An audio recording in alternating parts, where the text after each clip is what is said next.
Hello, नमस्कार दोस्तों। एक बार फिर से आपका स्वागत है। कल हम लोगों ने पढ़ा था मौलिक अधिकार का पार्ट 1 पढ़ा था और हमने उसमें देखा था कि आर्टिकल 12 से 22 तक के हमने उसमें अनुच्छेद पढ़ लिए थे। मैंने उसमें आपको बताया था जो मौलिक अधिकार है वो हमारे 6 होते हैं। तो 6 में हमने कौन कौन से पढ़े थे। पहला हमने समानता का अधिकार पढ़ा था जिसमें आर्टिकल 14 से 18 तक के अनुच्छेद आ रहे थे। और फिर हमने पढ़ा था उसमें स्वतंत्रता का अधिकार जिसमें 19 से लेकर 22 तक अनुच्छेद आ रहे थे। आज हम उससे आगे के अनुच्छेदों को देखेंगे। तो देखते हैं, ये मौलिक अधिकार का दूसरा पार्ट, ये टॉपिक है हमारा मौलिक अधिकार और इसी का हम दूसरा पार्ट देखेंगे आज। तो इसमें जो हमारा रह गया था तीसरे नंबर का शोषण के विरुद्ध अधिकार, शोषण के विरुद्ध अधिकार। चौथे नंबर का धार्मिक स्वतंत्रता का अधिकार। पाँचवें नंबर संस्कृति एवं शिक्षा का अधिकार। छठे नंबर पर संवैधानिक उपचारों का अधिकार। आज हम इनके अनुच्छेदों को देखेंगे। तो सबसे पहले देखते हैं शोषण के विरुद्ध अधिकार। इसमें आर्टिकल 23 और 24 दो अनुच्छेद आते हैं। इसमें कितने अनुच्छेद आते हैं? 2। धार्मिक स्वतंत्रता का अधिकार 25 से 28, इसमें 4 अनुच्छेद है। संस्कृति एवं शिक्षा के अधिकार में 2 अनुच्छेद है और ये संवैधानिक उपचारों के अधिकार में 1 अनुच्छेद है। तो एक एक करके इन्हें बारी बारी से देखते हैं। सबसे पहले शोषण के विरुद्ध अधिकार में आर्टिकल 23 और आर्टिकल 24। आर्टिकल 23 में क्या है?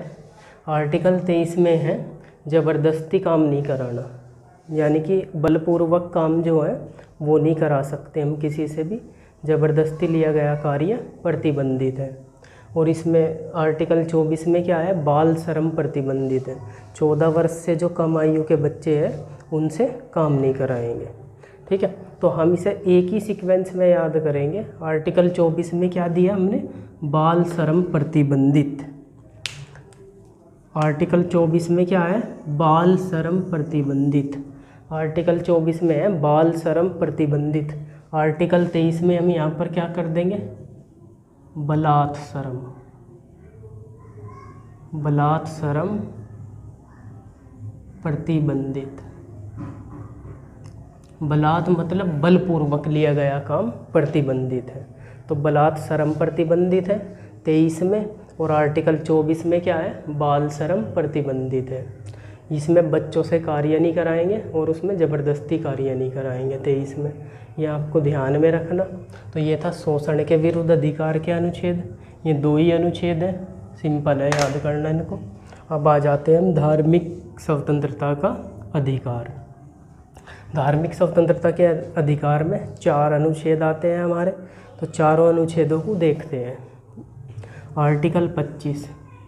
आर्टिकल 25 में क्या है? अंतःकरण की स्वतंत्रता, यानी कि किसी भी धर्म को मानने की स्वतंत्रता। अंतःकरण की स्वतंत्रता हमारी आर्टिकल 25 में है। आर्टिकल 25 में अंतःकरण की स्वतंत्रता है, किसी भी धर्म को मानने की स्वतंत्रता दी गई। इसमें से यहाँ पे एक सवाल इसमें इम्पोर्टेंट है। किसी भी धर्म को मानने की स्वतंत्रता इसमें जब दी गई है तो यहाँ से जैसा एक बार एक सवाल पूछा गया कि जो सिख होते हैं, सिख जो कृपाण लेकर चलते हैं वो किस अनुच्छेद में आता है? तो जब वे किसी भी धर्म को मानने की स्वतंत्रता है तो सिखों के जो धर्म है उसमें उनके जो 5 कक्के होते हैं, केस, कंघा, कड़ा, कृपाण, कच्छा, ये 5 जो उनके कक्के होते हैं वे अनिवार्य हैं उनके धर्म में रखना। तो इसमें जो सिखों का कृपाण लेकर चलना होता है वो अंतःकरण की स्वतंत्रता में ही आ जाता है। तो हम यहाँ पर याद रखेंगे सिखों का तलवार लेकर चलना, वो जो आता है वो आर्टिकल 25 में आता है।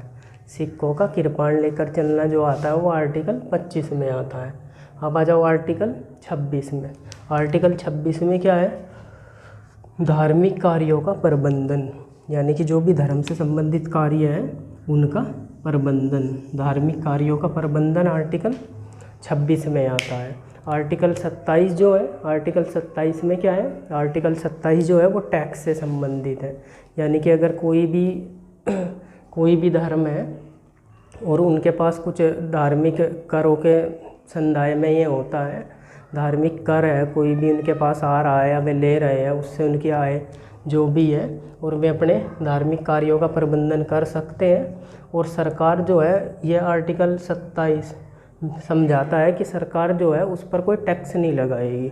जो खर्च किसी विशेष धर्म की अभिवृद्धि के लिए हो रहा होगा उस पर सरकार कोई भी टैक्स नहीं लगाएगी।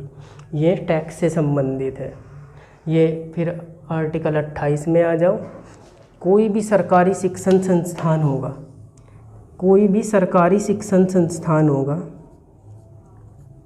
सरकारी शिक्षण संस्थान होगा, उसमें धार्मिक शिक्षा नहीं दी जाएगी। कोई भी सरकारी शिक्षण संस्थान होगा उसमें धार्मिक शिक्षा नहीं दी जाएगी। ये है आर्टिकल 28 है।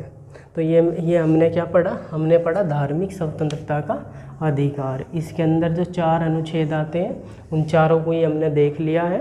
अब इसे हम चारों को ही याद करेंगे। अब इसके बाद जो आता है संस्कृति एवं शिक्षा का अधिकार, संस्कृति एवं शिक्षा का अधिकार। तो एक बार इन्हें हटाना पड़ेगा, इन्हें हटा देते हैं।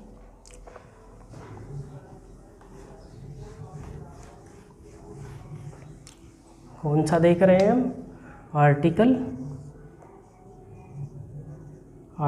29 और आर्टिकल 30, 2 को देख रहे हैं।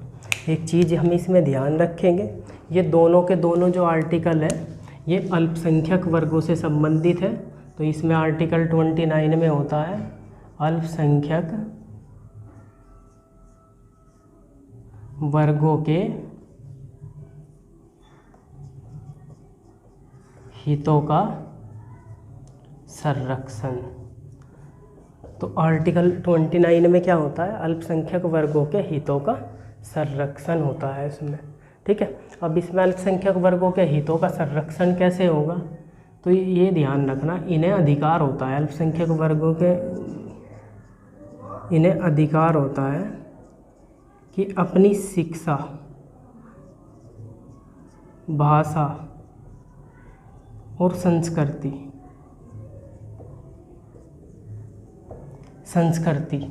अपनी शिक्षा, अपनी भाषा और अपनी संस्कृति बरकरार रखने का अधिकार है इन्हें। ये आर्टिकल 29 है। और आर्टिकल 30, आर्टिकल 30 में क्या है, आर्टिकल 30 में क्या है, आर्टिकल 30 में यह है कि इन्हें अधिकार है कि अपनी पसंद के शिक्षण संस्थान, जो इनकी पसंद के शिक्षण संस्थान होते हैं, जो इनके शिक्षण संस्थान हैं उसका क्या कर सकते हैं, ये उसकी स्थापना कर सकते हैं और उसका संचालन कर सकते हैं अपने अनुसार। तो आर्टिकल 30 क्या कहता है, आर्टिकल 30 कहता है अल्पसंख्यक वर्गों को अधिकार देता है कि उन्हें अधिकार है कि अपनी शिक्षा और जो अपनी पसंद के उनके शिक्षण संस्थान है उनकी स्थापना और संचालन कर सकते हैं अपने अनुसार। इसमें क्या आता है कि इन्हें अपनी भाषा और संस्कृति बरकरार रखने का अधिकार है और अपनी पसंद के शिक्षण संस्थानों में ये प्रवेश ले सकते हैं, इन्हें कोई भी रोकेगा नहीं। ये आर्टिकल 30 है। आर्टिकल 30 तक मैंने आपको समझा दिया। अब जो हम आ गए वो आ गए आर्टिकल 32 पे। यह आर्टिकल बड़ा इम्पोर्टेंट है और इसे भीमराव अंबेडकर जी ने भारतीय संविधान की आत्मा कहा था। तो हम देखेंगे इसे भारतीय संविधान की आत्मा क्यों कहा जाता है। संवैधानिक उपचारों का अधिकार, इसे BR अम्बेडकर जी ने क्या कहा था, भारतीय संविधान की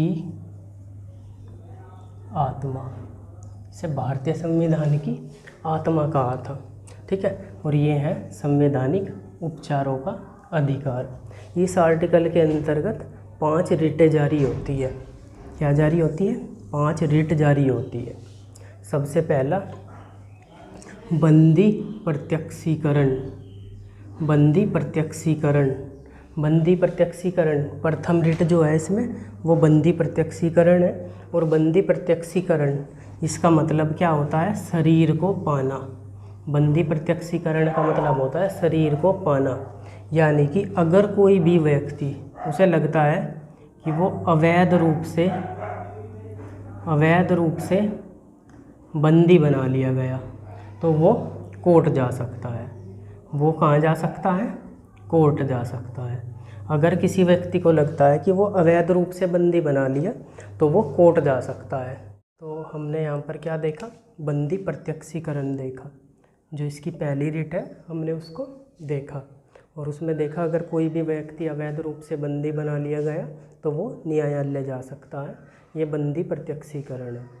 बंदी प्रत्यक्षीकरण के मामले में एक चीज़ याद रखते हैं हम, कालू सान्याल जी का, जो उन्होंने जिला मजिस्ट्रेट दार्जिलिंग पर 1974 में मुकदमा किया था, वो बंदी प्रत्यक्षीकरण को लेकर ही किया था। अब दूसरे पर आ जाते हैं, परमादेश। परमादेश, परमादेश, परम आदेश, ये एक उच्च आदेश है। परम आदेश यानी कि एक उच्च आदेश है जो ऊपर से आता है, जो न्यायालय द्वारा किसी भी अधिकारी को या अपने जो अधीनस्थ न्यायालय है उन्हें, सरकार के किसी कर्मचारी को, किसी को भी दिया जा सकता है। ये क्या है, परमादेश का एक उच्च आदेश है। हम आदेश देते हैं, अगर कोई भी अधिकारी है या कोई भी नगर निगम में या कोई भी सरकार का अधिकारी है या वो किसी भी तरीके से कोई भी सार्वजनिक महत्व के पद पर बैठा है और सही रूप से कार्य नहीं कर रहा है तो परमादेश के तहत उस पर रिट जारी की जा सकती है। अभी इसमें आ गया एक प्रतिषेध लेख और एक है उत्प्रेषण। इन दोनों को एक जैसी ही रिटें हैं, इनमें बहुत ही न्यूनतम अंतर है, उस चीज़ को देखेंगे।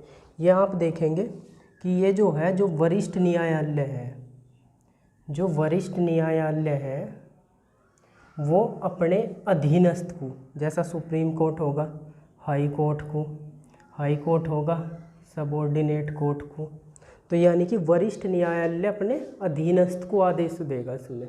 ठीक है, दोनों में अंतर क्या है, प्रतिषेध लेख में और उत्प्रेषण में दोनों में अंतर क्या है, इसे ध्यान रखेंगे। प्रतिषेध लेख का मतलब होता है मना करना, यानी कि जो वरिष्ठ न्यायालय है वो क्या करेगा, इसमें मना करेगा। और जो उत्प्रेषण है, पूर्णतः सूचित कीजिए, इसका मतलब क्या होता है उत्प्रेषण का, पूर्णतः सूचित कीजिए। अब आप इसे समझेंगे, आप इसे एक चीज़ को इसे अच्छे से समझ के चलेंगे। यहाँ से ये ऊपर से हटा दो। अब देखो, इसमें जो प्रतिषेध लेख है उसमें कार्यवाही क्या रहेगी, जारी रहेगी। और कार्यवाही जारी रहेगी और वरिष्ठ न्यायालय क्या करेगा, इसे कार्यवाही को रद्द कर देगा, रोक देगा, कार्यवाही को रोक देगा। ठीक है, ये बात आप ध्यान रखेंगे। यानी कि जो प्रतिषेध लेख है और उत्प्रेषण रिट है, ये दोनों रिटें जो है ये वरिष्ठ न्यायालय अधीनस्थ को आदेश करता है इसमें। और प्रतिषेध लेख में मना करना, यानी कि कार्यवाही जारी है, निर्णय अभी तक दिया नहीं है, तो निर्णय देने से पहले ही उसने मना कर दिया उसमें। और उत्प्रेषण वाली रिट में क्या होता है, उत्प्रेषण वाली रिट में कोर्ट द्वारा क्या होता है कि निर्णय, इसमें कार्यवाही समाप्त हो गई और कोर्ट ने क्या दे दिया, इसमें निर्णय दे दिया। ये उत्प्रेषण वाली रिट में होता है। दोनों में केवल थोड़ा ही अंतर है इसमें। प्रतिषेध लेख में जो वरिष्ठ न्यायालय है वो मना कर देता है कि कार्रवाई चल रही है तो रोक दी उसने वहीं पर ही।